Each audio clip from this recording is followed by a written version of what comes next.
அந்த மாஸ்கை போட்டுட்டு அவங்க ஏன் வராங்க? அது யாராவனாலும் இருக்கலாம் சார். அது நானா இருக்கலாம், ஆண்ட்ரியாவா இருக்கலாம். திடீர்னு மாஸ்க் கழட்டோன்னு வெற்றிமாறன் சார் வந்துட மாட்டார்ல. வெற்றிமாறன் சார் மாதிரியான நபர் உள்ள இருக்கிறாரு அப்படிங்கும் போது நம்ம கரெக்டா அதை பண்ணிடணும். சார் இருக்கான்ற தைரியத்துல தான் இன்னும் நான் நிறைய சொல்லுவேன். ஆமா, காலேஜ் டைம்ல 5-6 போட்டோலாம் மொத்தமா கொடுக்காத, அது ஏதாவது மீதியெல்லாம் தூக்கி போட்டாங்கன்னா என்ன பண்ணுவேன்? ஒரு போட்டோலயே 6 போட்டோ வச்சு கொலாஜ் பண்ணிரு. 6மே பார்த்தா என்னடா பையன் 6துலயே வேற மாதிரி இருக்காங்கடா. இந்த காம்பினேஷன் வந்து வித்தியாசமா இருக்கு.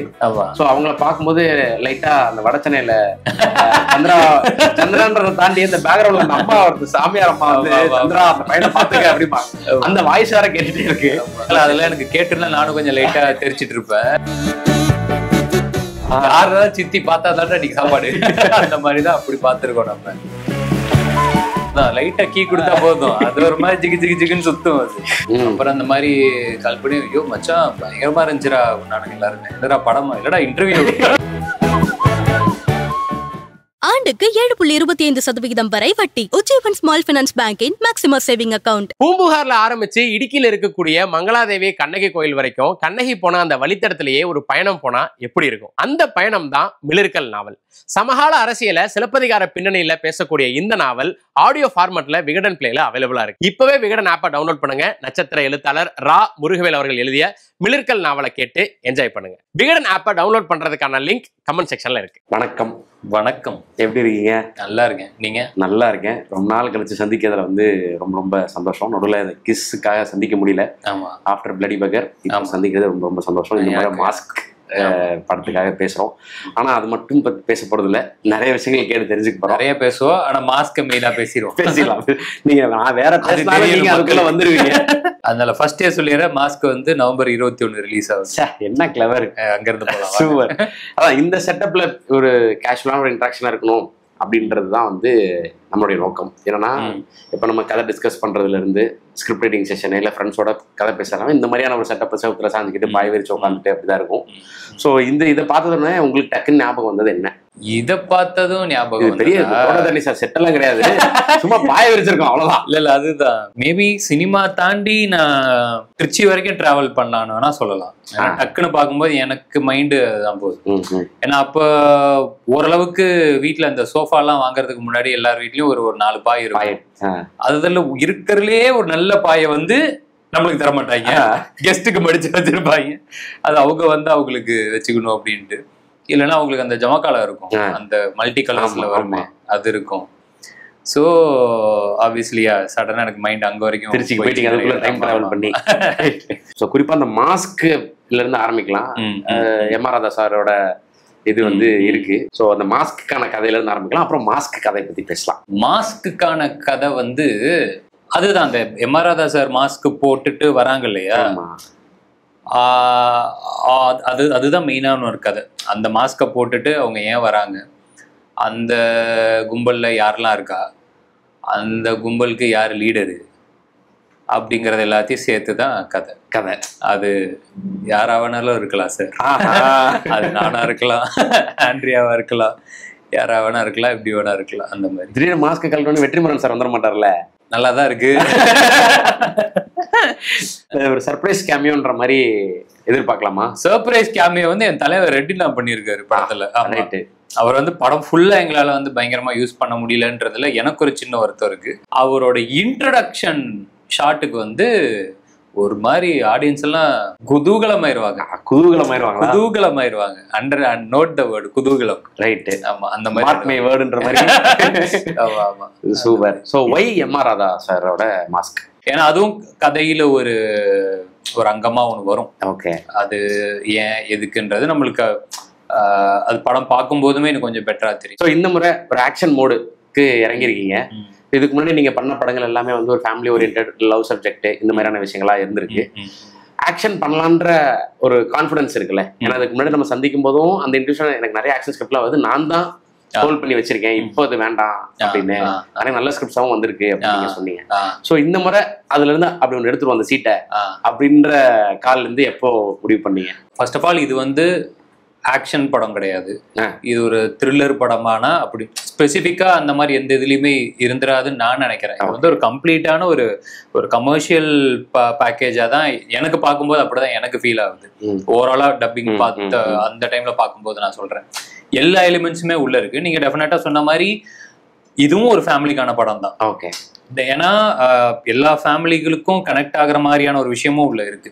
ஸோ எல்லாருக்குமே கனெக்ட் ஆகுற மாதிரி செட் ஆகுற மாதிரி எல்லா பர்பஸ்ஃபுல்லாக தான் இந்த படம் பண்ணியிருக்கோம். அதில் ரொம்ப சீரியஸாக அந்த ஜோனில் அப்படி இல்லாமல் ஃபன்னும் இருக்கும், என்டர்டைன்மெண்ட்டும் இருக்கும், இந்த ஃபேக்டர்ஸும் இருக்கும். So proper mixture of every emotions அப்படிங்கிற மாதிரி தான் அப்படிதான் டீல் பண்ணியிருக்கோம் நான் நம்புறேன். நீங்க கேட்ட ஆக்ஷனுக்கு வந்து நான் அப்பவே நான் சொல்லியிருப்பேன்ல, ரெண்டாவது கதையில அந்த ஆக்ஷனுக்கான இது கரெக்டா இருக்கணும், அதோட டிமாண்ட் நம்மளுக்கு இருக்கணும். இல்ல இப்ப பயங்கரமா ஆக்ஷன் ஸ்டன்ஸ் அப்படிலாம் நான் பண்ணியிருக்கேன்னா அந்த அளவுக்குலாம் இருக்காது. படத்துல ஒரு ஆக்ஷன் இருக்கும், ஆக்ஷன் மூட் எல்லாமே இருக்கும். பேசிக்கா இந்த கேரக்டர் வந்து பாலிலேயே சொல்லியிருப்போமே, Velu CEO spy detective services, இதுதான் இவன் பாக்குற வேலை. ஓகே, ஸோ ஸ்பைனா பயங்கரமான அந்த இன்டெலிஜென்ட்டான அந்த பெரிய இவங்களா இருப்பாங்கல்ல, அந்த மாதிரிலாம் இல்லாம லோக்கலான ஒரு ஸ்பை இருப்பானுங்கல்ல, லோ பட்ஜெட் ஷெர்லாக் ஹோம்ஸ் மாதிரி நம்ம ஏரியா ஸ்பைலாம் இருப்பானுங்கல்ல, அந்த மாதிரியான ஒரு ஆளு. அவனுக்குன்னு சில கொள்கைகள் கோட்பாடுகள் இருக்கும், அவன் ஒரு நியாய தர்மம் வச்சிருப்பான், அவனுக்கு ஒரு ரூல்ஸ் இருக்கும். அவன் எந்த அளவுக்கு நியாயமா இருப்பான்னா, இந்த அவனுக்கு வந்து ஐ எம் எத்திக்கல் கை அப்படின்னு ஒரு பாட்டே கொடுத்துருக்காருன்னா பாத்துக்கோங்களேன் ஜிவி சார். ஆமா, ஸோ அந்த மாதிரியான அவன் ஒரு எத்திக்கல் கை, அவனுக்குன்னு ஒரு எத்திக்ஸ் வச்சிருப்பான். அந்த அந்த வரைமுறைக்குள்ள அது அப்படி இருக்கும். ஸோ இப்படிப்பட்ட ஒரு ஆளு இந்த கதையில உள்ள எங்க வந்தான், அவனால என்னெல்லாம் நடக்குது அப்படிங்கறதெல்லாம் எனக்கு அதெல்லாமே இன்ட்ரெஸ்டிங்கா இருந்துச்சு. பேசிக்கா அந்த கேரக்டரு, அப்புறம் இந்த நீங்க சொன்ன மாதிரி படத்துல ஒரு ஆக்ஷன் மூடு எல்லாமே கனெக்ட் ஆகும்போது எனக்கு அது சிச்சுவேஷன் தானே டிமாண்ட் பண்ணணும். நம்ம எந்த விதமான ஆயுதத்தை வந்து ஒரு மனுஷன் கையில எடுக்கணுங்கிறத வந்து என்னைக்குமே அந்த சிச்சுவேஷன் தானே தீர்மானிக்கணும். ஏன்னா நீங்க ஒவ்வொரு படங்கள் பண்ணும்போதும் அந்த கேரக்டருக்கு ஏதோ ஒரு விஷயம் வந்து நீங்க இன்க்ளூட் பண்ணிட்டே இருப்பீங்க ஆஸ் ஆக்டரா உங்க இதுல இருந்து. ஸோ அந்த மாதிரி வேலுக்கு நீங்க கொடுத்த விஷயங்கள் என்ன? வேலுக்கு கொடுத்தது வந்து நான் ரொம்ப ஒரு ஒரு கேர்லெஸ்ஸா கேர்ஃப்ரீயா இருக்கணும்ன்றதுதான் எனக்கு ஒரு மைண்ட்ல இருந்துச்சு. அவனுக்குன்னு சில இதெல்லாமே இருக்கும், ஆனா பார்த்தா எதுக்குமே கவலைப்படாத எதுக்குமே பயப்படாத ஒரு ஆள் மாதிரி தான் வெளியில காட்டிக்கணும் அப்படின்ற மாதிரியான. ஸோ பேசிக்கா நம்ம அப்படியே எதை பத்தியுமே ரொம்ப கேர் பண்ணிக்காம அப்படியே லூஸா விட்டுட்டாலே பெட்டர், அவ்வளவுதான் என் மைண்ட்ல இருந்துச்சு. அதை தாண்டி பெருசா எதுவும் இல்லை. சில சீன்ஸ் மட்டும் இப்போ டேரக்டர் லைட்டா ஏதாவது ஒன்று நடிச்சு காமிப்பாப்புல, இல்லை அவங்க சொல்லும்போது அதுல இருந்து நம்மளுக்கு ஏதாவது ஒன்று கிடைக்கும், ஒன்று பிடிக்கும்ல, அதை எடுத்துக்கிட்டு அதுக்கேற்ற மாதிரி லைட்டா டியூன் பண்ணிட்டு ஏதாவது ஒன்று பண்றோம். அவ்வளவுதான், ரொம்ப அதுக்கு மேல இதுல இது பண்ணிக்கல. இதுக்கு முன்னாடி நீங்க பண்ண படங்கள் எல்லாமே வந்து ஜாலியா நம்ம ஃப்ரெண்ட்ஸா சேர்ந்து ஒரு படம் பண்ணோம். இப்போ நீங்க டாடா இருக்கலாம், நட்பு என்னன்னு தெரியுமா இருந்து ஆரம்பிச்சு இப்போ கிஸ் வரைக்குமே ஆல்ரெடி நமக்கு தெரிஞ்ச நபர்கள் நம்ம ஒரு படம் பண்றோம், அது கரெக்டா பிளேஸ் பண்ணோம். அந்த அதாவது ஃப்ரெண்ட்ஷிப் அதுல ஒரு ப்ரொஃபஷன் அப்படின்ற ஜோன்ல இருந்திருக்கு. இப்ப இந்த முறை வெற்றிமாறன் சார் மாதிரியான நபர் உள்ள இருக்கிறாரு அப்படிங்கும்போது இன்னும் கொஞ்சம் நம்ம பொறுப்பா இருக்கணும். அந்த மாதிரி ஏதாவது சில விஷயங்கள் நம்மளே அறியாம உள்ள வரும்ல, சார் இருக்காரு நம்ம கரெக்டா அதை பண்ணிடணும், சார் இருக்கான்ற தைரியத்துல தான் இன்னும் நான் நிறைய சொல்லுவேன். ஆமா, ஏன்னா சார் ஆட்டோமேட்டிக்காவே அந்த அந்த கம்ஃபர்ட் ஜோன்ல தான் எல்லாருமே வச்சிருந்தாரு. சில முக்கியமான சீன்ஸுக்குலாம் வந்து கொஞ்சம் சார் அப்பப்போ ஸ்பாட்டுக்கு வருவாரு. ஸோ அப்படி ஒரு நாள் இது பண்ணிட்டு இருக்கும்போதெல்லாம் ஒரு பாயிண்ட் ஆஃப் டைமுக்கு அப்புறம் டைலாக்ஸ் எழுதும் போதே சார் கால் மீ, அப்புறம் நான் விக்கர்ன சார் எல்லாருமே உட்காந்து இது இப்படி பேசிக்கலாமா அப்படி பேசிக்கலாமா அப்படின்றத சாரே கேட்டு அந்த இன்புட்ஸுமே அவர் இது பண்ணுவார். எனக்கு அதுதான் பயங்கர ஆச்சரியமா இருந்துச்சு. டே 1ல ஆச்சரியமா இருந்துச்சு. அப்புறம் எனக்கு அதுதானே, ஏன்னா எண்ட் ஆஃப் தி டே நம்ம நான் ஒரு சில விஷயம் ஒரு இடத்துல எங்கேயாவது நான் கற்றுக்கிட்டு வந்திருப்பேன். அவரோட எக்ஸ்பீரியன்ஸ் அவரோட இது அது எல்லாமே டோட்டலாக வேற ஒரு ஏரியாவில் இருக்கும். டைரக்டருக்கு இப்போ அவரு படிச்சது அவர் என்னென்ன வச்சிருக்காரு அது ஒன்று இருக்கும். ஆனா இது எல்லாத்தையுமே நம்ம கொலாபரேட்டிவா சேர்க்கும் போது ஒன்று கிடைக்கும்ல, அது என்னைக்குமே அது வந்து ஒர்க் அவுட் ஆகும் தான் நான் நம்புறேன். நான் எல்லா விஷயத்திலுமே சார் வந்து அவரோட ஒப்பீனியன் என்ன அப்படிங்கிறது எல்லாருக்கிட்டையுமே அவர் கேட்பாரு. ஒரு சாங்கோட இதாகட்டும், மற்ற வேற ஏதாவது இந்த ப்ரொமோஷன் சம்பந்தமா அது இதுன்னு இது பண்ணும்போது எவ்ரிதிங் he will discuss. அவருக்கு அவசியமே இல்லை, தேவையில்லை. அது அவ்வளோ பெரிய இடத்துல அவர் இருக்கிறதால தான் அவருக்கு அது சர்வசாதாரணமா வருதான்றது தெரியும். கொடுத்த இன்டர்வியூஸ்லுமே வந்து அது வெற்றி சார் கிட்ட சும்மா ஒரு நாள் ஃபோன் பண்ணாரு, ஓ சார் அப்படிலாம் பேசலாமா, நானும் ஃப்ரீயா இருக்கும்போது சார் என்ன பண்றீங்க எல்லாம் அந்த ஜோனுக்கு போயிட்டோம் அப்படின்னு நீங்க சொல்லியிருந்தீங்க. அதே மாதிரி இன்னொரு மேட்டர் சொல்லியிருந்தீங்க, என்னோட போட்டோஸும் வந்து சாரோட ஆபீஸ்ல இருந்திருக்கோம் நான் அப்ப கொடுத்தது அப்படின்ட்டு. அதை பத்தி ஏதாவது ஷேர் பண்ணலாமா? என்ன படத்துக்காக, எந்த சமயத்துல, என்ன படம் தெரியல. அப்ப நம்ம லிட்டரலா ஆபீஸ் மட்டும் விசாரிச்சு அப்போ கொடுத்துக்கிட்டே இருப்போம் இல்லையா. அப்போ காலேஜ் டைம்ல போட்டோக்கு பின்னாடி கரெக்டா பேரு நம்பர் கிம்பர்லாம் எழுதி அதை இது பண்ணி தான் கொடுக்கணும். அதுலயும் அப்புறமேட்டு ஒரு பாயிண்ட்டுக்கு அப்புறம் என் ஃப்ரெண்ட் ஒரு ஐடியா கொடுத்தான், 5-6 போட்டோலாம் மொத்தமா கொடுக்காத, அது ஏதாவது மீதியெல்லாம் தூக்கி போட்டாங்கன்னா என்ன பண்ணுவேன், ஒரு போட்டோலயே 6 போட்டோ வச்சு கொலாஜ் பண்ணிரு, அப்படி இப்படி பண்ணா 6 போட்டோ அதுல இருக்கணும். 6மே பார்த்தா என்னடா பையன் 6துலயுமே வேற மாதிரி இருக்காங்கடா அப்பெல்லாம் ஒரு ஐடியா கொடுத்து அப்படி நினைச்சு நான் பண்ணேன். அது பார்க்க எப்படி இருந்துச்சுலாம் தெரியல. அந்த மாதிரிதான் ஒரே போட்டோ பண்ணேன்னு நினைக்கிறேன். ஒரு போட்டோ அதுல 6 போட்டோஸ் இருக்கும். அந்த அப்பப்ப ஏதாவது லுக்கு மாத்தி ஏதாவது எம்போஸ் எல்லாம் காமிச்சு அந்த மாதிரி அப்ப லைனா அப்படி எல்லா ஆபீஸ்க்கும் கொடுத்ததுதான். அப்படி நீங்க கொடுத்த ஆபீஸ்ல இருந்து யாராவது அந்த போட்டோ பார்த்துட்டு உங்களுக்கு ஃபோன் பண்ணி கூப்பிட்டுருக்காங்களா? அந்த போட்டோஸ் பார்த்துட்டு கூப்பிட்டது எனக்கு தெரிஞ்சு ஆக்சுவலி இதுவே அப்படி கிடைச்ச வாய்ப்பு தான், கனாவே அப்படி கிடைச்ச வாய்ப்பு தான். விஜய் டிவில ஃபர்ஸ்ட் போனோம் இல்லையா, அதுவே போட்டோ. ஆமா, அப்படி கிடைச்ச வாய்ப்பு தான். டைரக்டரும் சரி, மென்டர்டு பை வெற்றி சாரும் சரி, 2 பேர்கிட்ட இருந்து உங்களுக்கு கிடைச்ச ஒரு காம்ப்ளிமெண்ட் இல்லை ஒரு அப்ரிசியேஷன் இன் மாஸ்க் அப்படின்னா என்ன சொல்லுவீங்க? அப்படின்னா எனக்கு தெரிஞ்ச அந்த மாதிரிலாம் யாருமே எதுவுமே சொல்லலை. ஏன்னா எனக்கு தெரிஞ்ச எல்லாருமே ஆடியோ லான்ச்சில் சொல்லணும்னு வச்சிருப்பாங்க. அதுக்காக வச்சிருக்காங்க. டைரக்டராக இருந்து பாக்குறாரு, எவ்வளவு சொல்லியிருக்கேன் அப்படின்ற மாதிரி பாக்குறாரு. அவரு படத்தை முடிச்சதே எங்க எல்லாருக்குமே பெரிய அப்ரிசியேஷன் அந்த மாதிரிதான் நினைக்கிறேன். இல்ல அது என்ன தெரியும், நம்ம ஒருத்தருக்குள்ள நம்ம எல்லாம் ஒரே கண்ட்ரி, நமக்குள்ள எதுக்கு நன்றி, அந்த மாதிரி டீமுக்குள்ள என்னத்தை பெருசா அதை சொல்லிக்கிட்டு இது பண்ணிக்கிட்டு ஆடியோ லான்ச்ல பேசிக்குவோம். ஆமா, அந்த மாதிரி ஏதாவது வச்சுக்கலாம் அவங்க நினைப்பாங்க நினைக்கிறேன். இல்ல எதுக்கு சொல்லிக்கிட்டா அப்படி இருக்கலாம். அது வேற இல்ல. ரெண்டாவது வேலை நம்மளுக்கு கரெக்டா நடக்குதா நடந்துருச்சா அப்படிங்கிறது மட்டும் தான் நம்மளுக்கு தேவை. மேபி அந்த சாட்டிஸ்ஃபேக்ஷன் ஆஸ் அ டிரெக்டராகவும் ஆஸ் அ மென்டாராகவும் 2 பேருக்குமே அது கிடைச்சிருக்கும்னு நான் நம்புறேன். ஏன்னா எனக்கு எப்பயுமே நம்மளோட வேலையை கரெக்டா பண்ணிடணுன்றது தான் என்னோட சாட்டிஸ்ஃபேக்ஷனா இருக்கும். இன்னைக்கு ஒரு நாளைக்கு இன்னைக்கு ஷூட்டிங் போறோம் அப்படின்னா இன்னைக்கு அந்த சீனை சூப்பரா பண்ணிடணும்.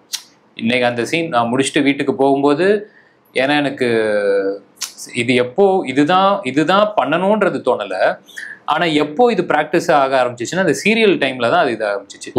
இப்போ சீரியல் டைம்ல வந்து பாத்தீங்கன்னா டு பி ஃப்ராங்க், ஒரு எபிசோடுக்கு ஒரு நாளைக்கு 4 சீன் வருதுன்னா அது எல்லா சீனுமே வந்து நம்மளுக்கு பர்சனலா பிடிச்சிருமா இல்லை நல்லா இருக்குமான்னு தெரியல.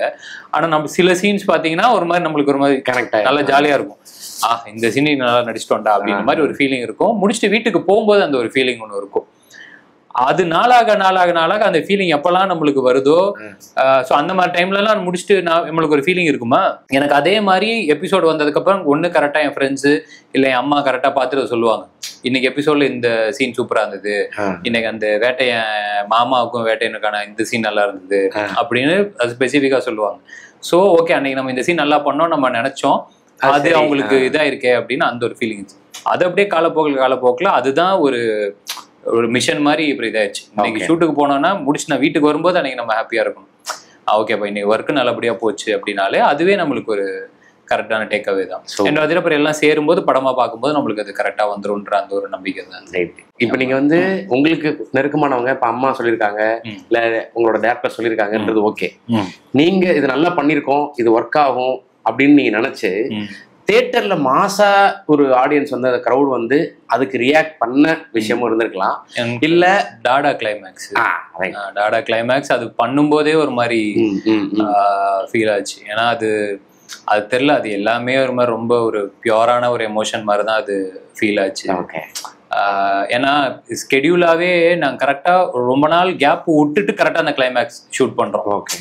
ஸோ நிஜமாவே இப்போ அவங்கள ரொம்ப நாள் கழிச்சு பார்த்த ஒரு ஃபீலிங்கு, தான் பையன் அவனும் ரொம்ப நாள் கழிச்சு ஷூட்டிங் வரான், அது எல்லாமே சேர்ந்து கலெக்டிவா ஒன்று இதாச்சு. அப்புறம் எல்லாரையும் உட்கார வச்சு பேசும்போது ஆக்சுவலாக எல்லாத்துமே டிஸ்கஸ் பண்ணும்போது நான் பாபு எழில் மட்டும் நாங்கள் தனியாக டிஸ்கஸ் பண்ணிப்போம். எனக்கு சில சில கன்சர்ன்ஸ்லாம் மட்டும் இருக்கும். ஏன்னா எமோஷனல் சீன் அப்போ மட்டும் கொஞ்சம் எல்லாரோட ஒத்துழைப்பும் இருந்தாதாண்டா அது கரெக்டாக எனக்கு கொஞ்சம் ரியலாக நேச்சுரலாக வரும். ஸோ மேக்ஸிமம் இந்த ஃபோன்லாம் சைலண்ட்ல இது பண்ணிக்கிறது, அப்புறம் மேக்ஸிமம் எந்த டிஸ்டர்பன்ஸும் அந்த இந்த இப்போ கேமரா பின்னாடி சம்டைம்ஸ் ஏதாவது நகர்ந்துட்டாங்கன்னா எனக்கு அந்த இது டிஸ்ட்ராக்ட் ஆகிடும்.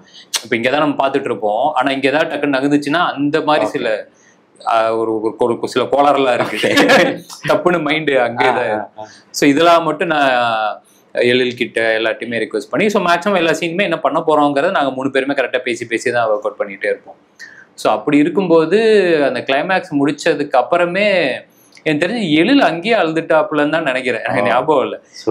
இவன் பயங்கரமா வந்து கட்டிலாம் பிடிச்சிட்டு போனான் பாபு, எழில் அங்கேயே கொஞ்சம் கண் கலங்கிட்டாப்புலன்னு நினைக்கிறேன். அப்புறம் அது முடிக்கும் போது அது தெரியல, நம்மளுக்கே ஒரு மாதிரி கம்ப்ளீட்டான ஒரு ஃபீலிங் ஒன்று இருந்தது. ஓகேடா இந்த படமா சரி இல்லை இந்த சீனோ அது தெரில, அது ஒரு மாதிரி ரொம்ப ஆர்கானிக்கா பியூரா தான் அன்னைக்கு அது ஃபெல்ட் ஆச்சு. அது அப்புறம் தியேட்டர்ல பார்க்கும்போது நீங்க சொன்ன மாதிரி அந்த கனெக்ட் அது பயங்கரமா இருந்துச்சு.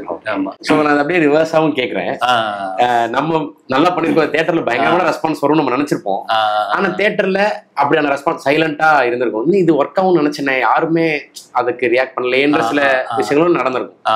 அப்படி நம்ம பர்டிகுலர் சீன் இல்லாம இப்போ ஆப்வியஸ்லி பிளடி பேக்கரோட ரிசப்ஷன் அது ஒன்று இருக்கு இல்லையா, இப்போ அது வந்து பிசிக்கலா போட்ட இன்புட் அப்படின்னு படி பார்த்தா டெஃபினட்டா மற்ற எல்லா படத்தை கம்பேர் பண்ணும்போது அது கொஞ்சம் அதிகம் ஜாஸ்தி.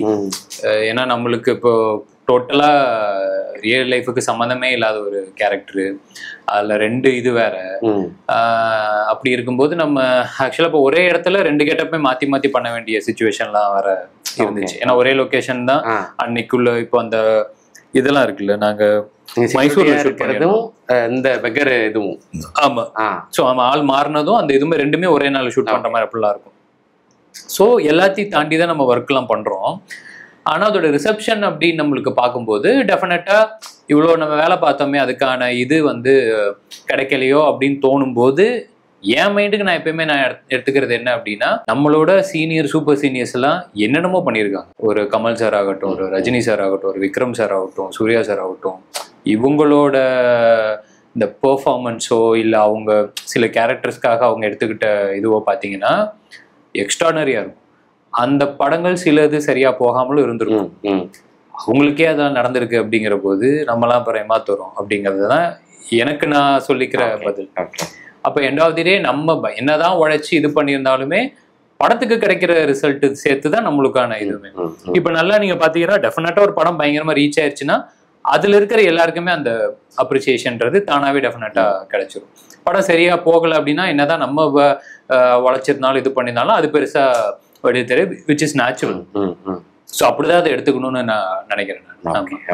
அதே மாதிரி நீங்க ஸ்கிரிப்ட் செலக்ட் பண்றதும் இருக்குல்ல, இப்போ நீங்க முன்னாடி சொன்ன மாதிரி இப்போ இது ஒரு ஆக்ஷன் த்ரில்லர் ஜோனுக்கு வந்திருக்கு.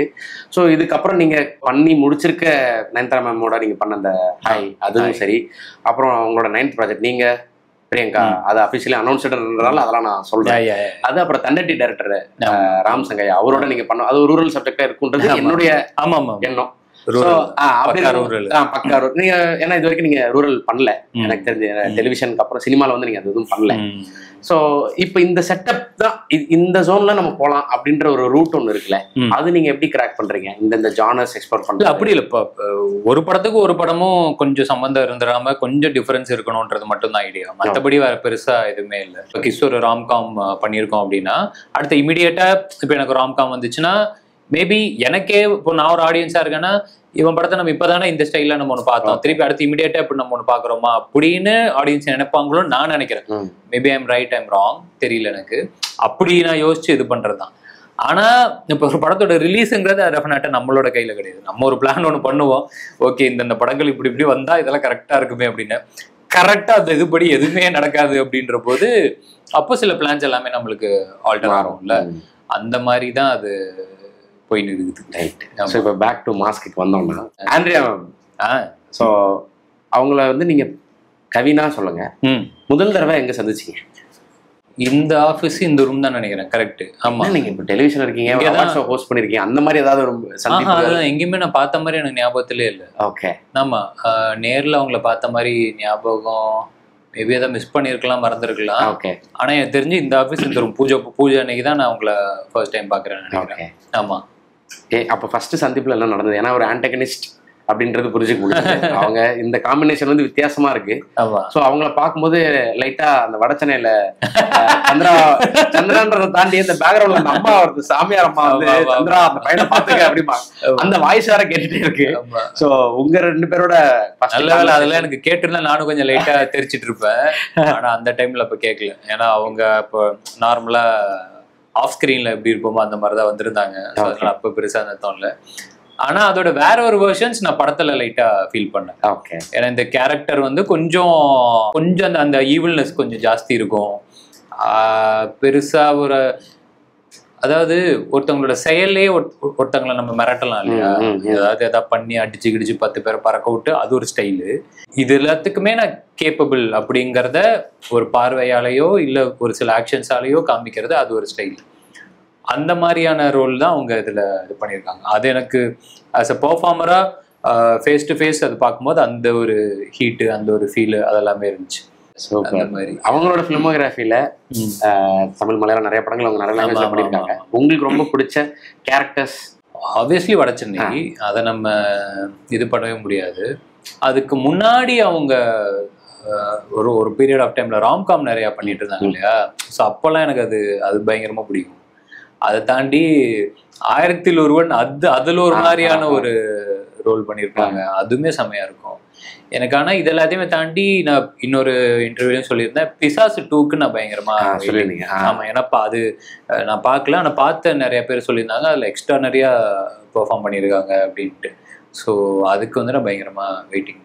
ஒரு சீனியர் ஆர்டிஸ்ட் கூட இப்ப நீங்க வந்து இப்ப பாக்யராஜ் சாரோட நீங்க பண்ண மாதிரி ஒரு சீனியர் ஆர்டிஸ்ட் கூட ஸ்கிரீன் ஷேர் பண்ணும்போது நீங்க ரொம்ப எக்ஸைட் ஆவீங்கல்ல, இவங்களோட நம்ம ஸ்கிரீன் ஷேர் பண்ணணும்ன்ற. நான் ஹீரோஸா கேட்கல, இப்ப சார்லி சார் மாதிரி இந்த மாதிரி ராதாரவி சார் மாதிரி இந்த ஜோன்ல இருக்கக்கூடிய யாரோ ஒருத்தரோட ஸ்கிரீன் ஷேர் பண்ணது எனக்கு ரொம்ப எக்ஸைட்டிங்கா இருந்தது அப்படின்றது ஒன்றும். எனக்கு இவங்களை பயங்கரமா பிடிக்கும். Radhika ma'am super. எனக்கு அந்த சித்தி டைம் வந்து நம்ம வீட்டுல பார்த்த டைம்ல ரிமோட் நான் தொடாத ஒரு 1/2 மணி நேரம், அந்த ஒரு 1/2 மணி நேரம் யாருதான் சித்தி பார்த்தாதான் அன்னைக்கு சாப்பாடு அந்த மாதிரிதான் அப்படி பார்த்துருக்கோம் நம்ம. அவங்களும் எனக்கு பயங்கரமா பிடிக்கும் பெர்ஃபார்மரா. நல்லபடியா அந்த வாய்ப்பு எனக்கு எப்போ இதுன்னா ஹாயில அமைஞ்சிருக்கு. சூப்பர். அதான் நீங்க அதை எக்ஸ்பெக்ட் பண்ணணும்னு நினைக்கிறீங்கன்றதான் கேள்வி. ஹாயில இருக்கு. ஆமா ஆமா, ஓகே. ஸோ அதுல ஹாயில அமைஞ்சிருக்கு. டெஃபினட்டா எனக்கு எந்த அளவுக்கு நான் பிடிச்சி ஒர்க் பண்ணிட்டு இருக்கேனோ அது ஆடியன்ஸுக்கும் அது ரிஃப்ளெக்ட் ஆகும்னு நினைக்கிறேன். ஸோ அப்படி யாராவது இவங்களோட ஸ்கிரீன் ஷேர் பண்ணணும்னு நீங்க நினைக்கிறீங்களா? இப்போ அதிகம் வந்து நடந்துருச்சு. எனக்கு இவர் பல இடத்துல நான் சொல்லிடுவேன், MS Bhaskar sir. MS Bhaskar sir கூட எப்படியாவது ஒரு படம் பயங்கரமா நடிச்சிருக்கோம். ஆமா, அது எத்தனையோ படங்கள் பார்த்துருப்போம்ல. ஒரு பெர்ஃபார்மராகவே அவங்க எப்படி ஒரு சீனை ஹோல்ட் பண்றாங்க, ஒரு சின்னதா கூட டிஸ்ட்ராக்ட் ஆகிட விடாம நம்மளை அப்படியே ஹோல்ட் பண்றதுன்னு ஒன்று இருக்குல்ல. ஸோ அதெல்லாம் அந்த மாதிரி சீனியர்ஸ்ட இருந்து ஸ்க்ரீன்ல பார்த்துருக்கோம். கிட்டக்க இருந்து பார்க்கும்போது நம்மளுக்கு ஏதாவது லெசன் கிடைக்கும்ல. ஸோ அந்த ஒரு ஆசையும் இருக்கு. பார்க்கிங் பார்க்கும்போது உங்களுக்கு என்ன தோணுச்சு? பார்க்கிங் அதுதான். ஸோ மிரட்டி இருப்பாரு பார்க்கிங். அதுக்கு முன்னாடி இந்த படம் 8 தோட்டா, அதுல அந்த இந்த ஷாட் ஒன்று சீன் ஒன்று வரும்ல, ஃபுல் நடிச்சிருப்பாரு. எக்ஸ்ட்ரானரியா இருக்கும்ல. அதெல்லாம் நான் ஏன் பார்க்கிங் குறிப்பா கேட்டேன்னா, பட் நீங்க அந்த மாதிரியான ஒரு ஸ்பேஸ் தானே எதிர்பார்க்குறீங்க. ஸோ சாரோட ஒன்று நம்ம இன்டராக்ட் பண்ணணும், உங்க 2 பேருக்குமான சீனா இருக்கும் அப்படின்னு போது. ஸோ பார்க்கிங் லிட்டரலா ஒரு ஹரிஷ் ப்ரோக்கும் பாஸ்கர் சாருக்குமான விஷயங்கள் இருக்கு. ஸோ நீங்க பார்க்கும்போது இந்த மாதிரி ஒரு அதுல ஒரு இந்த சீன்ல அவருக்காரையா ஹரிஷோட கார் வந்து நிப்பாட்டிடுவாங்க, ஏதோ பிளான் பண்ணி எடுக்க வைப்பாரு. அந்த கார் ரிவர்ஸ்ல வரும்போது செவுத்துல சாஞ்சுக்கிட்டு அதை பாப்பாரு. பயங்கரமா இருக்கு. அதெல்லாம் டைலாக் கிடையாது, பாடிக்கு மாடுலு, அதாவது நீங்க ஏதாவது பாடி லாங்குவேஜ் காமிக்கணும் அப்படி கிடையாது, எதுவுமே கிடையாது. நிக்கணும் சும்மா. அதுக்கு நின்று அந்த பார்வையில நான் கம்ஃபர்ட் எல்லாத்தையும் பண்ணிருப்பாரு. அதெல்லாம் எக்ஸ்ட்ரானரி ஆர்டிஸ்ட். Super super. எனக்கு ரொம்ப நாளா அது உங்கள்கிட்ட கேட்கணும்னு நினைக்கிறது உண்டு. ஆனா ஒவ்வொரு முறையும் வந்து அது மறந்துடுறேன். என்னன்னா உங்களோட இன்ஸ்டாகிராம் ஐடி இதெல்லாம் வந்து kevin.0431 இருக்கு. பொதுவா வந்து ஏதோ ஒரு நம்ம பர்த்டே டேட் அந்த மாதிரி ஏதாவது வைப்பாங்க, ஏதோ ஒரு பிறந்த வருஷம் அந்த மாதிரி வைப்பாங்க. இது எதுக்குள்ளேயும் அடங்கலையே. அது என்ன? இது திருச்சியோட STD கோடு. அது STD கோடா? ஆமா. இப்ப சென்னை 044 வரும்ல, அதுக்குன்னு நீங்க STD கோடாவா இன்ஸ்டாகிராம் ஐடியா வைப்பீங்க? அது அந்த டைம்ல என் வெறும் கவின்னு போடும்போது அது காமிக்கல. சரி, அவைலபிள் இல்லைன்னு வேற ஏதோ கேட்டுக்கிட்டே இருக்கும். நிறைய கவின் நிறைய வச்சிருப்பாங்கல்ல, அப்படி காட்டிக்கிட்டே இருந்துச்சு. எனக்கு பொதுவாகவே ஊர் ரொம்ப பிடிக்கும். எனக்கு அந்த ஊர் பாசத்தை எதுலையாவது கனெக்ட் பண்ணிக்கணுமே வேற ஒரு ஆசை. சரி என்ன இது பண்ணுது, ஃபர்ஸ்ட் பின்கோடு போட்டு பார்த்தேன். அதுல 6 நம்பர் பெருசா வருது, 620021 ரொம்ப அவ்வளவு தூரம் போகுது. அப்புறம் அதான் என்னென்ன ரோல் நம்பரு, டிபார்ட்மெண்ட் நம்பர்லாம் எல்லாம் பண்ணா கடைசியில இது எனக்கு ரொம்ப பிடிச்சது. ஊர் பாசத்தை இப்படியா காட்டுறது? கிடைக்கிற வழியில காமிச்சிக்க வேண்டியதான். ஏன்னா பொதுவா பிறந்த வருஷம் வைப்பாங்க, இல்ல தேதியும் மாசத்தையும் சேர்ந்து வைப்பாங்க. இது எதுக்குள்ளயும் அடங்காம இருக்கு. இதுல ஒரு மொபைல் நம்பரோட கடைசி 4 இதுவா இருக்குமா இப்பெல்லாம் யோசிச்சேன். ஆனா நீங்க வந்து எஸ்டிடி பூத் நீங்க அதெல்லாம் இல்லவே இல்லை இப்ப. ஆனாலும் நீங்க வந்து அதை வச்சுட்டு இருக்கீங்க பாத்தீங்களா. சரி நம்மளுக்குள்ளேயே அது இருக்கட்டும். யாரு இந்த ஐடியா கொடுத்தது? ஆக்சுவலா இல்ல அது அப்படி நம்ம சொந்த முயற்சி, நானே சிந்திச்சேன். இப்ப மாஸ்க் ரிலீஸ் ஆக போது எக்ஸ்பெக்டேஷன் நிறைய இருக்கு. ஆனா எங்களுக்கு எல்லாம் என்ன ஆயிடுதுன்னா, போன மாசம் தானே வந்தாரு, அதுக்குள்ள பண்ண மாட்டாரே அப்படின்ற ஒரு எண்ணம். நம்ம எங்கப்பா பண்றோம் அதுவும் புரிஞ்சுக்க முடியுது. ஏன்னா சினிமா இருக்க எல்லாரும் பேசும்போது இன்னைக்கு தேதியை முடிவு பண்றதெல்லாம் வந்து வேற ஏதோ ஊர்ல இருக்காங்க, யாரோ ஒருத்தர் தான் முடிவு பண்றாங்க அப்படின்றாங்க. அதனால நான் அதை புரிஞ்சுக்க முடிஞ்சது. சோ அடுத்தடுத்த செட்டப்ல ரிலீஸ் ஆகிற விஷயங்களும் இருக்கு. நீங்க ஹாய் அந்த உங்களோட 9வது படம், இது எனக்கு அது இன்னும் ஷூட் போலன்னு நினைக்கிறேன். அது அப்புறம் உங்களோட 10வது படம். சோ இதெல்லாம் பத்தி எவ்வளவு இப்போதைக்கு சொல்லாமோ சொல்லலாம். ஹாய் வந்து இன்னும் ஷூட் ஒரு ஸ்கெடியூல் பாக்கி இருக்கு. இப்போ நம்ம மாஸ்க் ரிலீஸ் முடிச்சுட்டு ஸ்ட்ரைட்டா அதுக்குதான். ஹாய் வந்து எனக்கு இப்போ அது விஷ்ணுவுக்கு ஃபர்ஸ்ட் படம், அதுக்கு நான் பயங்கர சந்தோஷம். ஏன்னா விஷ்ணு யார் படம் பண்ணினாலுமே டெஃபினட்டா நான் ரொம்ப சந்தோஷமா இருப்பேன். அவனுக்கு ஃபர்ஸ்ட் படம் நடக்குதுங்கிறது, அது இப்போ என் மூலமா அவன் என்கிட்ட அந்த கதை எடுத்துட்டு வந்தது எனக்கு ரொம்ப சந்தோஷம். So I am very happy for Vishnu first of all. அதை தாண்டி ஜென் கூட எனக்கு 4வது படம். எனக்கு வந்து இப்போ கம்ப்ளீட்டா ஜென்னோட டேலண்ட்டுக்கும் அவனோட பொட்டென்ஷியலுக்கும் அவனுக்குமே கரெக்டான ஒரு ரெக்கக்னிஷன் இன்னும் கிடைக்கலையோ அப்படின்ற மாதிரி எனக்கு ஒரு சின்ன ஒரு ஏக்கம் ஒன்று இருக்கு. ஹாயில் அது நிறைவேறும் நம்புறேன். ஏன்னா ஒரு ஹோல்சமான ஒரு ஆல்பம் ஒன்று கொடுத்துருக்கான். ஒரு எனக்கு இப்பவே ஆல்ரெடி ஒரு 4 பாட்டு வந்து பயங்கர ஃபேவரெட். ஓகே, அது ஒரு லிட்டரலாக ஒரு வருஷமா நாங்கள் எங்கள் கார்லேயும் ஃபோன்லையும் எல்லா இடத்துலையும் நாங்கள் மட்டுமே கேட்டுட்டு இருக்கோம். இது சீக்கிரமே மக்கள் கேட்கணுங்கிறது அது என்னோட ஆசை. சூப்பர். டெஃபினட்டாக அந்த ஆல்பம் வந்து ரொம்ப சூப்பராக இருக்கும்னு நம்புகிறேன். அதை தாண்டி இப்போ நயன் மேம் கூட நினைச்சு கூட பார்த்துருக்க மாட்டோம்ல ஒரு டைம்ல. டெஃபினட்டா சினிமாவுக்கும் நம்ம போறோம் நடிக்கணுன்றதே நம்ம ஒரு பாயிண்ட்ல நம்மளோட ஆசையாவே இருந்திருக்காது. அப்படி இருக்கும்போது நயன் மேம் கூட வந்து ஒரு படம் நடிக்கிறதே அவ்வளோ பெரிய விஷயமா தான் நான் பார்க்குறேன். ஆனால் அந்த படத்தில் இருக்கிற அதோட சப்ஜெக்ட் வந்து லிட்டரலா அது வந்து ப்ராப்பரான ஒரு ஃபேமிலி ட்ராமா தான் அது. ஸோ ஆமா ஆமா ஆமா. ஆனா அதுல இன்னொரு சொல்ல விரும்புறேன். அதுல இது மட்டும் அதை சொல்லியிருந்தாங்க, இது ஒரு நைட்ல நடக்கிற கதையோ அப்படின்னு மாதிரி ஏதோ பார்த்தேன். ஆமா, அது அப்படி கிடையாது. நிறைய நைட்ஸ் நிறைய பகல்ஸ் வரும். ஆமா, அதனால அது ஒரு பக்காவான ஒரு ஃபேமிலி என்டர்டெய்னர். டெஃபினட்டா எல்லாருக்குமே நல்லபடியா பிடிக்கும்னு நினைக்கிறேன் அந்த படம். அதுக்கடுத்து மற்ற 2 படம் நம்ம இனிமேதான் ஷூட்டிங்கே போகணும். அப்படிங்கனால அதை பத்தி நான் பேசுறதுக்கு இன்னும் நிறைய இருக்குன்றனால இப்போதைக்கு நான் சேவ் பண்ணி வச்சுக்கிறீங்க. ஓகே, ஏன்னா நான் சினிமாவுக்கு வரணும்னு ஆசைப்பட்டு எவ்வளவு விஷயங்களை ட்ரை பண்ணி டெலிவிஷன்ல ஒரு இயர்ஸ் இருந்து அப்புறம் சினிமாவில் நமக்கு குட்டி குட்டி கேரக்டர்ஸ் பண்ணி அப்புறம் ஒரு பிரேக் கிடைச்சு அதுக்கப்புறம் அந்த படம் ரிலீஸ் ஆகிறதுக்கு டைம் ஆகி இவ்வளோ ப்ராசஸ் இருக்குல்ல. அப்புறம் லிஃப்ட் ஓடிடி ரிலீஸ் ஆகி அப்புறம் டாடா ஸ்டார். இப்போ வந்து எதுக்கு இதை கேட்க வரேன் அப்படின்னா, கவின் நாட் 9 கவின் 10 அப்படின்ற ஒரு ஹேஷ்டேக்குள்ள அந்த படத்தோட அனௌன்ஸ்மெண்ட் இருக்கு. இப்படி அடுத்த ஒரு படம் கமிட் பண்ணீங்கன்னா ஹேஷ்டேக் Kevin11 அப்படின்னு. ஸோ இல்லை அப்படித்தானே அனௌன்ஸ்மெண்ட்டே எங்களுக்கு வருது. ஸோ இது வந்து இப்போ பொதுவாக பெரிய பெரிய ஹீரோக்களுக்கு நம்ம பார்த்துருப்போம். ஸோ ஊர்ல இருந்து 0431 அங்கிருந்து வந்த ஒரு பையன், ஒரு இளைஞனுக்கு இது எவ்வளவு பெரிய சந்தோஷத்தை கொடுத்து உங்க பேர் அப்படி ஹேஷ்டேக்ல. ஆக்சுவலா அந்த என்னோட பிரியங்கா கூட பண்றதுக்கு தான் Kevin9. ஆக்சுவலா அதை பார்க்கும்போது தான் ஃபர்ஸ்டே எனக்குமே அது ஹிட் ஆச்சு. 8 படம் பண்ணிட்டோமா பரவாயில்லையடா அப்படிங்கிற மாதிரி ஒரு feeling. It's not about the numbers. ஆனா அதுதான் நம்ம ஒரு டைம்ல நம்ம நினைச்சிருப்போம்ல ஒரு படமாவது பண்ணிடணும்டா அப்படிங்கறதான் ஒரு டைம்ல ஒரு ஆசையா இருந்திருக்கும். ஆனா அந்த ஆசைலாம் நிறைவேற நம்மளுக்கு அதுக்கப்புறம் நம்மளை அறியாமலே அதை நம்ம மறந்துடுவோம். ஆனா அதையுமே நம்ம ஞாபகம் வச்சுக்கிட்டு தான் தொடர்ந்து வேலையை பார்க்கணும்னு நினைக்கிறேன். ஏன்னா அந்த ஆரம்பிச்ச இடங்கிறது அது என்னைக்குமே ரொம்ப ரொம்ப முக்கியம் இல்லை. அந்த மொத ஒரு ஆசைப்பட்டிருப்போம். அந்த ஆசை தான் அடுத்து வர எல்லாத்துக்குமான காரணமாவே இருந்திருக்கும்.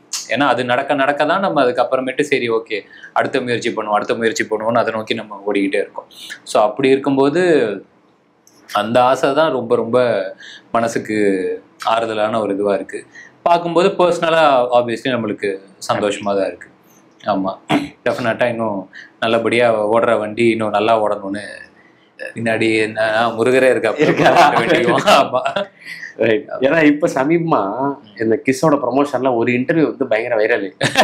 நீங்களும் நிறைய இடங்கள்ல பாத்துருப்பீங்க. அதாவது அந்த சேனல்ல போடுறதை தாண்டி கட் பண்ணி போட்டு அதுல என்ன ஹைலைட்னா அவரை பேச வச்ச எல்லாரும் அழகு பாத்தீங்க பாருங்க. நீங்க எல்லாம் அமைதியா அவர் பேசுறத வந்து கேட்டுட்டு இல்ல அது அந்த மாதிரிதான். அவர் அந்த இந்த பொம்மை மாதிரிதான், லைட்டா கீ கொடுத்தா போதும் அது ஒரு மாதிரி ஜிகின்னு சுத்தும். அது அப்புறம் தானா கீ அது ரொம்ப நேரம் ஆஃப் ஆகுறதுக்கு அந்த கீ ஆஃப் போது லைட்டா ஒரு வாட்டி கீ கொடுத்தா போதும். அந்த மாதிரிதான் நம்ம சதீஷ். ஏன்னா அன்எக்ஸ்பெக்டடு. ஏன்னா படங்கள்ல அவரை பார்த்திருக்கோம், இன்டர்வியூஸ்ல சும்மா பண்ணல. அது உங்களுக்கு எல்லாம் அது அன்எக்ஸ்பெக்டடு. எனக்கு எது அன்எக்ஸ்பெக்டடுன்னா படம் ரிலீஸ் ஆகி ஒரு வாரம் 10 நாள் இருக்கும். அப்புறம் இந்த மாதிரி கால் பண்ணி ஐயோ மச்சான் பயங்கரமா இருந்துச்சுரா நானுங்க எல்லாருமே. என்னடா படமா? இல்லடா இன்டர்வியூ. ஏன்டா அதாவது அப்ப எவனும் படம் பார்க்கல, இன்டர்வியூ பயங்கரமா பார்த்துட்டு அந்த மாதிரி இல்லை. பிளஸ் அது எல்லாமே கொஞ்சம் லேட்டாக தான் எங்களால் பண்ண முடிச்சு. அந்த படத்தோட சினாரியோ டோட்டலாக வேற. லாஸ்ட் மினிட் வரைக்கும் எல்லாருமே வந்து டிஐ இந்த சைடு சவுண்டு மிக்ஸ் அது இது நாங்கள் 4 பேர் மட்டும் தான் இருந்தோம். நான், டைரக்டரு, டிஓபி, எடிட்டர், லிட்டரலாக 4 பேர் தான் மாற்றி ஒவ்வொரு டிபார்ட்மெண்ட்டையும் பார்த்துக்கிட்டு கார்லேயே தூங்கிக்கிட்டு அப்படி வேலை பார்த்துக்கிட்டு இருந்தோம். ஸோ இந்த வேலையெல்லாம் பார்த்து முடிக்கவே நம்மளுக்கு வந்து ரிலீஸுக்கு இன்னொரு 1 வாரம் தான் இருக்குன்னு அப்படியே போச்சு. ஸோ அதுக்கப்புறம் தான் ப்ரொமோஷன் பிளான் பண்ணி எல்லாமே இது பண்ண முடிஞ்சிருந்துச்சு. மேபி இன்னும் மற்ற எக்ஸ்ட்ரா சப்போர்ட்லாம் இருந்திருந்தா டெஃபினட்டாக இன்னும் நல்லபடியாக கொண்டு போய் அந்த படத்தை சேர்த்துருக்கலாம். ஏன்னா படம் பார்த்த எல்லாருமே நல்லா இருந்துச்சுன்னு தான் சொன்னாங்க. எண்ணிக்கை மேலே கொஞ்சம் கம்மியாக இருந்திருக்கலாம். ஹோப்ஃபுல்லி அதுக்கான ரிசப்ஷனும் இப்போது ஓடிடியில் வந்தப்போ சில ஆக்சுவலாக அந்த இன்டர்வியூ அது நான் எப்படி நினச்சி நான் சொன்னேன்னே தெரில. அந்த பாத்ரூம் இன்டர்வியூ உட்காரும் போது நான் கரெக்டாக இதை நான் சொன்னேன். ஒருவேளை படம் நல்லா போச்சுன்னா படம் நம்மளுக்கு மெமரியா இருக்கும், நல்லா போடலாம் அட்லீஸ்ட் இந்த இன்டர்வியூ நம்ம மெமரியில இருக்கும். நம்ம சொல்ற இதுதான், இன்னைக்கு ஒரு வேலை பண்றோமா அது நம்மளுக்கு ஜாலியா இருக்கணும், அவ்வளவுதான். இப்ப இந்த இன்டர்வியூ ஜாலியா உட்காந்து பண்றோம், இது நம்மளுக்கு நல்ல டேக்காவே இருக்கும், அவ்வளவுதானே. என்னைக்காவது ஒரு நாள் பார்க்கும்போது அட்லீஸ்ட் இதுவாது நம்மளுக்கு அன்னைக்கு ஒண்ணு பண்ண வேடா அப்படின்ற மாதிரி ஒன்று இருக்குமே அப்படின்னு அப்படி பண்ணதுதான் அது. அது கடைசியில அந்த எங்களுக்கு நல்ல ஒரு மெமரியா அமைஞ்சது. அது ஆப்வியஸ்லி பாக்குறவங்களுக்கு அது சந்தோஷமா இருக்கு. ஏதோ விதத்துல மக்களை சந்தோஷப்படுத்துறோம்னா நல்லதுதானே. ஏன்னா அந்த ஒரே குறிக்கோள் இடத்துல வந்தோம் எல்லாருமே, அந்த விதத்துல ஹாப்பி தான். சூப்பர். இப்போ கண்டெம்பரரியா நம்ம தமிழ் சினிமாவில் ஒர்க் பண்ற ஆர்டிஸ்ட் பத்தி நீங்க பேசுறீங்க, உங்களை பத்தி மற்றவங்களும் பேசுறாங்க. அது அடுத்த ஜென்ரேஷன் ஆக்டர்ஸ் கிட்ட ரொம்ப ஒரு ஹெல்த்தியான ஒரு விஷயமா வெளியிருந்து பார்க்கும்போது தெரியுது. இப்போ நான் என்ன கேட்க போறேன்னா, கண்டெம்பரரி ஆர்டிஸ்ட் வந்து மற்ற இண்டஸ்ட்ரியில இருப்பாங்கல்ல, இப்போ தெலுங்குலயோ மலையாளத்துல, அந்த மாதிரி அவங்களோட ஒர்க்ஸ் பத்தி நீங்க ஏதாவது ஷேர் பண்ணா நல்லா இருக்கும். இல்ல எனக்கு இவரை பயங்கரமா பிடிக்கும், நஸ்லன் வந்து எனக்கு ரொம்ப ரொம்ப பிடிக்கும். எனக்கு ஆக்சுவலா ஃபர்ஸ்ட் நான் இதுதான் பார்த்தேன், பிரேமுலு தான் பார்த்தேன். அது பார்த்துட்டு எனக்கு பயங்கரமா பிடிச்சதான். அதுக்கப்புறமேட்டு அவர் ப்ரீவியஸா என்ன பண்ணியிருக்காரு, சேம் மமிதாக்கும் அதே தான். அப்புறமேட்டு தான் அவங்களுக்காக தான் சூப்பர் சரண்யாலாம் போய் பார்த்தேன். அப்புறம் இவருக்காக தான் திருப்பி ஆலப்புழா ஜிம்கானா பார்த்தேன். ஸோ அதெல்லாம் நம்மளை அறியாமலே நம்மளுக்கு சிலர்லாம் அப்படியே பிடிக்கும் இல்லையா. ஸோ அதே மாதிரி எனக்கு அவரு டொவினோ ரொம்ப ரொம்ப பிடிக்கும். அவரோட பெர்ஃபார்மன்ஸ்லாம் நீங்க பாத்தீங்கன்னா லிட்டரலா இப்போ அவருமே பயங்கர வெர்சடைலான ஒரு ஆக்டர். அவரால் என்ன வேணா கிராக் பண்ண முடியும், ரொம்ப இது பண்ண முடியும் நல்ல விதமா. எனக்கு இப்போ இதுல துபாயில அவங்கள மீட் பண்ண சான்ஸ் கிடைச்சிச்சு. சூப்பர். சைமா அப்போ டொவினோ மீட் பண்ண சான்ஸ் கிடைச்சது. அங்க அவரு ஆக்சுவலி அவருக்கு ஸ்டார் ரொம்ப பிடிச்சிருந்து போல அதெல்லாம் சொல்லிட்டு இருந்தா. அவரும் நடிகர்னு ஒரு படம் அங்க பண்ணியிருந்தாரு. ஆமா ஆமா ஆமா ஆமா. ஸோ அதெல்லாம் சொல்லிட்டு இருந்தாங்க. ஸோ மேபி இந்த மாதிரியான ஈவெண்ட்ஸ் இதெல்லாம் போறதுனால இப்படியும் ஒரு நல்ல விஷயம் நடக்குது. நம்ம டக்குன்னு அவர் யாரையுமே ஈஸியா பார்த்து பேசுறதுக்கு அவ்வளோ சான்ஸ் கிடைச்சிடாதுல்ல. ஸோ அவங்க 2 பேரோட ஒர்க்கு எனக்கு பயங்கரமா ரொம்ப பிடிச்சிருந்துச்சு. டொவினோ பார்த்துட்டு பேசினாருன்றது வந்து நமக்கு ஒரு ஆக்சுவலி ஆமா. நான் வந்து இப்போ டொவினோ அன்னைக்கு பார்த்தாரு பேசினாரா, ஃபர்ஸ்ட் இதுல தான் பேசினாரு நேர்ல பார்த்துட்டு பேசிட்டு சரி அது ஒன்று இருக்கும்ல அங்கனக்குள்ள அப்படியே பேசிட்டு அப்படியே போயிடுவாங்க அப்படின்ற மாதிரி இருந்தா போயிட்டு அப்புறம் இன்ஸ்டால மெசேஜ் அனுப்பிச்சாரு. இன்ஸ்டால மெசேஜ் அனுப்பிச்சதோ அப்புறம் எனக்கு ஜாலியா இருந்துச்சு, மெசேஜ் அனுப்பிச்சிருக்காரு எனக்கு, அப்படி ஒரு மாதிரி ஜாலியா இருந்துச்சு. ஆட்டலாம் சார். சூப்பர். நான் பதிலுக்கு 2 ஆட்டம் வச்சிருக்கேன். லவ் ஃப்ரம் தமிழ் அப்படின்ட்டு சொன்னதும் தான் டக்குன்னு ஞாபகம் வருது. சூப்பர். அப்புறம் நஸ்லேனுக்கு நான் பேசினேன்னா அவர் ஃபர்ஸ்ட் பேசினாரான்னு தெரியும். நாங்களும் இப்போ அப்புறம் இன்ஸ்டால தான் பேசிட்டோம். இவரு எனக்கு ரொம்ப பிடிச்சி, அவருக்கு நான் விஷயம் நினைக்கிறேன். நஸ்லேன் ஃப்ரெண்டு வருவாரு, நம்ம அமல் டேவிஸ். அமல் சங்கீத். அமல் டேவிஸ். அமல் டேவிஸ் எனக்கு ரொம்ப பிடிச்சிருந்துச்சு. அவர் எடிட்டர். அப்படியா? ஆமா, இது எனக்கு தெரியாது. அவர் நிறைய படங்கள் எடிட் பண்ணிருக்காப்ல. ஒரு எடிட்டர் அப்புறம் தான் ஆர்டிஸ்ட்ன்றாங்க. பிரேமன் ஒர்க் ஆனதால இப்போ எடிட்டை கொஞ்சம் ஓரமா வச்சுட்டு நடிக்க ஆரம்பிச்சிட்டாருன்றாங்க. ஓகே, நல்ல விஷயம் தான். சூப்பர். ஆமா, அவரோட பெர்ஃபார்மன்ஸ் எல்லாம் ரொம்ப சூப்பரா இருந்துச்சு. ஏன்னா இப்ப நிறைய ஓவர் டேஸ் 2-3 வருஷமா நம்ம ஊர்ல ஹீரோக்களே ரொம்ப கம்மியா இருக்காங்க அப்படின்ற ஒரு இதை வந்து நிறைய பேர் சொல்லிட்டே இருந்தாங்க. அதனால என்னன்னு தெரியல, இப்ப இந்த வருஷமே அவ்வளவு ஹீரோக்கள் டெபியூ வராங்க. இப்ப டேரக்டர்ஸ் எல்லாரும் ஹீரோவா மாறிட்டாங்க. நிறைய டேரக்டர்ஸ் வந்து லீடா பண்ண ஆரம்பிச்சிட்டாங்க. ஸோ இந்த விஷயங்கள் நீங்க எப்படி பாக்குறீங்க? இல்லை, ரொம்ப நல்ல விஷயம் தானே. நீங்க ஒரு ஹீரோ வந்தாலும் ஒரு டைரக்டர் வந்தாலும் அதை சுற்றி இருக்கிற பிஸ்னஸ் ஒன்று நடக்குதுல்ல. அந்த ஒருத்தரால எத்தனை பேருக்கு அது லாபமா நல்லது நடக்குதுன்றது ஒன்று இருக்குல்ல. அதுதானே இது. இப்போ ஒரு புது ஹீரோ வராங்க, அவங்களுக்கு ஒரு பிஸ்னஸ் நடந்து அது ஒர்க் அவுட் ஆகுதுன்னா, இப்போ அதன் மூலமாக ஒரு ப்ரொடியூசருக்கு அது ஒரு நல்லது நடக்கும், ஒரு டைரக்டருக்கு நடக்கும், அவங்களோட டீம் இருக்கும், அந்த டைரக்டருக்கு ஒரு 5-6 அசிஸ்டன்ஸ் இருப்பாங்க. அடுத்து இன்னும் 2-3 படம் அவங்க சர்வைவ் பண்ணிட்டாங்கன்னா அடுத்து அவங்க படம் பண்ண போவாங்க. இப்படி தானே அந்த ஈகோ சிஸ்டம் ஒர்க் ஆகுது. ஸோ அடுத்தடுத்து வர எல்லாமே நல்ல விஷயம் தானே. இண்டஸ்ட்ரிக்கும் கான்ட்ரிபியூட் ஆகும், இண்டஸ்ட்ரியால் நம்மளுக்கும் நல்லது நடக்கும், எல்லாமே உங்களுக்கு பெருசாகிட்டே தானே போகும். ஸோ அந்த விதத்தில் அது என்றைக்குமே வந்துக்கிட்டே இருக்கணும், தந்துக்கிட்டே இருக்கணும். சூப்பர். ஓகே. ஏன்னா இப்போ லோகேஷ் அவர்களோட இந்த டிரான்சிஷன் வந்து எல்லாரும் பயங்கரமாக சோஷியல் மீடியா தான் பேசிட்டு இருப்பாங்க. தேவதாஸ் சந்திரான்றது. ஸோ அது மாதிரி நிறைய பேர் வந்து இந்த பக்கம் இப்போ இளன் அவரு லீடா பண்ணிட்டு இருக்காரு. இப்போ நம்ம இவரு அவரு பண்ணி முடிச்சிருக்காரு ஷூட் அப்படின்றது. ஸோ அதான் இது எல்லாமே பார்க்கும்போது நீங்க அவங்களை கம்பேர் பண்ணும்போது நீங்க சீனியர்ல நடிக்கிறதில்ல அப்படி கேட்கிறேன். சரி, அப்படி கிடையாது. சரி, எண்டாவது டே அதுதான். நம்ம எத்தனையோ பேர் நம்ம அப்படிதான். பிரதீப்புமே ஃபர்ஸ்ட் டைரக்டரா தானே இன்ட்ரடியூஸ் ஆனாரு. அதுக்கப்புறமேட்டு தான் அவருக்கானதை கிராக் பண்ணிக்கிட்டாரு. நான் யோசிக்கிறது எல்லாமே அதுதான், கதை தான். அந்த இப்போ எல்லாருமே நடிக்கிறோம் அப்படின்னா, இப்போ அதுக்குன்னு ஹீரோவாயிட்ட எல்லாருமே கரெக்டான கதைகள் இது பண்ணிட்டாங்கன்னா அதுவுமே ஒரு கொஸ்டின் மார்க்கா இருக்குல்ல. இப்போ என் மேலேயுமே அந்த விமர்சனம் இருக்குல்ல. அதுதானே நம்மளுக்கு எண்டாவது அப்போ அந்த கதை தானே தீர்மானிக்குது.